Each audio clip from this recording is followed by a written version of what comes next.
With ProFlow, you can draw, cut, and extract some edges, for example, like this. I will press Ctrl R, validate, let's make a rotation, a scale, and that's it.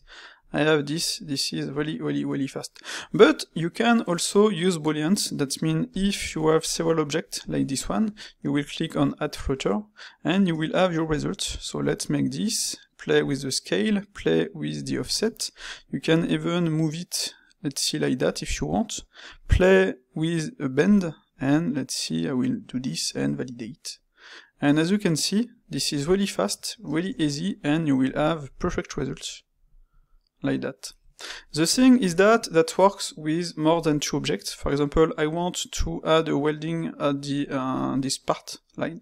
I will select this, and select this one, and I will click on Add Floater, like that. I will make my rotation, I will edit this, I will scale it a little. Again, I can play with the bend, and just make something like that. Let's decrease it a little to try to follow the size of the other one, and validate. And that's it, you will have your results. Ta-da! And that will follow correctly your object. This is really powerful. So let's, for example, for this one, use this one. Add floater, let's make a rotation, like that.